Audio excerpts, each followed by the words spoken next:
Hello everyone. आज का हमारा टॉपिक है भारत में स्वास्थ्य देखभाल के ऐतिहासिक पहलू। यानी कि हम बात करेंगे कि प्राचीन काल से लेके मध्यकाल और ब्रिटिश काल से लेके आधुनिक काल तक आखिर स्वास्थ्य देखभाल में क्या क्या सुधार हुए, इसका ऐतिहासिक पहलू क्या रहा। बात करें अगर प्राचीन काल में, इससे पहले मैं बता दूं कि ये जो टॉपिक है ना, आप लोग सोच रहे होंगे ये टॉपिक किस एग्जाम से रिलेटेड है। तो मध्य प्रदेश में अगर बात करें तो हेल्थ मैनेजर का एग्जाम होना है, तो उसके लिए ये टॉपिक जो है काफ़ी महत्वपूर्ण हो जाता है। यूनिट सेकंड का सेकंड टॉपिक है। तो चलिए स्टार्ट करते हैं। भारत में स्वास्थ्य देखभाल के ऐतिहासिक पहलू। स्वास्थ्य की देखभाल बहुत ही आवश्यक हो जाती है, ठीक है, क्योंकि अगर व्यक्ति स्वस्थ नहीं होगा तो उसका मन किसी भी कार्य में नहीं लगेगा और वो देश के आर्थिक विकास में भी अपना योगदान नहीं दे सकता है। तो किसी भी देश की आर्थिक उन्नति के लिए जरूरी है कि उस देश के नागरिक स्वस्थ हों, ठीक है। चलिए, तो हम बात कर रहे थे भारत में स्वास्थ्य देखभाल के ऐतिहासिक पहलू। अगर हम इतिहास के पन्नों को पलट कर देखें तो हम बात करते हैं प्राचीन भारत की।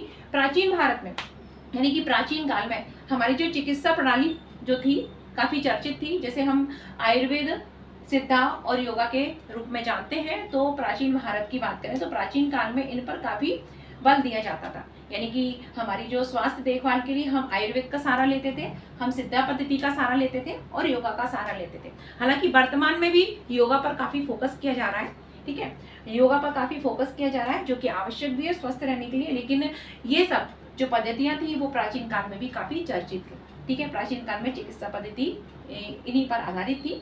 अगर बात करें कुछ हमारे प्राचीन ग्रंथ हैं जैसे कि चरक संहिता और सुश्रुत संहिता, इन ग्रंथों से हमारी प्राचीन चिकित्सा पद्धति के बारे में जानकारी प्राप्त होती है। भारत में अगर बात करें शल्य चिकित्सा, तो भारत में शल्य चिकित्सा के जनक के रूप में सुश्रुत को ही जाना जाता है। इन ग्रंथों ने ही आरंभिक जो आगामी जो मतलब बात करें प्राचीन काल के बाद जो अन्य काल थे उनमें जो चिकित्सा पद्धतियां प्रचलित थी उनकी नींव इन्हीं ग्रंथों के आधार पर रखी गई। बात करें मौर्य काल की, तो मौर्य काल में जब अशोक का समय था, अशोक का शासन था, उस समय सार्वजनिक स्वास्थ्य पर काफी बल दिया गया। उस समय अशोक द्वारा लोगों को स्वास्थ्य सुविधा उपलब्ध कराने के लिए कई औषधालय, यानी कि जिनको हम हॉस्पिटल के रूप में जानते हैं, कई औषधालय खुलवाए गए। बात करें अगर मध्यकाल की, मध्यकालीन भारत के समय हमारे भारत में मुगलों का आगमन होता है और उनके साथ ही यूनानी चिकित्सा पद्धति का भी हमारे भारत में प्रवेश हो जाता है। यानी कि यूनानी चिकित्सा पद्धति मुगलों के आगमन से पहले हमारे भारत में प्रचलित नहीं थी, उसका प्रवेश भारत में मुगलों के आगमन के साथ ही हुआ। जब मुगलों का आगमन हुआ भारत में मध्यकाल के समय, यूनानी चिकित्सा पद्धति भारत में आई, तो उस समय जो हकीम हुआ करते थे उनको काफी बढ़ावा मुगलों के द्वारा दिया गया। हालांकि जन सामान्य के लिए यानी जन स्वास्थ्य के लिए ये जो यूनानी चिकित्सा पद्धति थी ये इतनी उपलब्ध नहीं थी।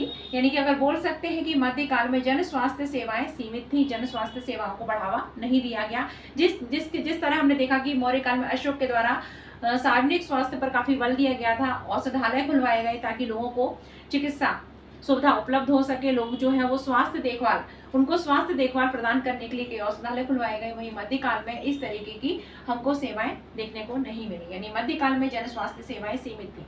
बात करें अगर ब्रिटिश काल की, ब्रिटिश काल में हमारे भारत में ब्रिटिशों का आगमन होता है और उसके साथ ही जो ब्रिटिश थे वो अपने साथ एक नई चिकित्सा पद्धति को लेकर आए। हालांकि उस समय जो उनकी चिकित्सा पद्धति थी वो सिर्फ अंग्रेजों कुछ बड़े पदाधिकारियों तक ही सीमित थी, उसका लाभ आम जनता को प्राप्त नहीं हो पा रहा था। इसी कारण उस समय अगर ब्रिटिश काल की बात करें तो प्लेग जैसी भयंकर महामारियां हमें देखने को मिलती हैं। 1859 की अगर बात करें तो 1859 के दौरान सैनिटेशन कमीशन का गठन किया जाता है। हालांकि भारत में ये कमीशन गठित नहीं किया गया था, लेकिन जो इस कमीशन में जो बातें थी उसको भारत में भी लागू किया गया। बात करें अगर 1911 की यानी कि 1911 की, तो 1911 में एक इंडियन मेडिकल सर्विस एक संस्था गठित की गई, एक ऑर्गेनाइजेशन गठित किया गया और इसका उद्देश्य मेनली अगर बात करें तो जो ब्रिटिश अधिकारी थे उनको स्वास्थ्य सेवा प्रदान करना था। इसके अतिरिक्त अगर बात करें तो आम जनता को भी इसके तहत कुछ स्वास्थ्य संबंधित सुविधाएं प्रदान की गई, जैसे कि जेल में रहने वाले, ठीक है। इसके अतिरिक्त जब प्लेग जैसी महामारियां फैली तो उस समय इस संस्था के द्वारा कुछ सेवाएं उपलब्ध कराई गई, लेकिन वो सेवाएं सीमित हुआ करती थी। बात करें 1946 की, तो 1946 में एक भूवर कमेटी का गठन किया गया। इस कमेटी ने स्वास्थ्य संबंधित अपनी कुछ सुझाव दिए, हालांकि उनमें से कुछ सुझाव को मान भी लिया गया। भूवर कमेटी काफी एक प्रमुख कमेटी रही है, ठीक है। आज़ादी के पहले की कमेटी थी जिसने अपनी सिफारिशें दी थी, और इस कमेटी की सिफारिश में एक प्रमुख सिफारिश थी कि प्राथमिक स्वास्थ्य केंद्रों को खोलने की। इस कमेटी में कहा गया था कि 40,000 से अधिक जनसंख्या जिस क्षेत्र में है उस क्षेत्र में हमको एक प्राथमिक स्वास्थ्य केंद्र खोला जाना चाहिए।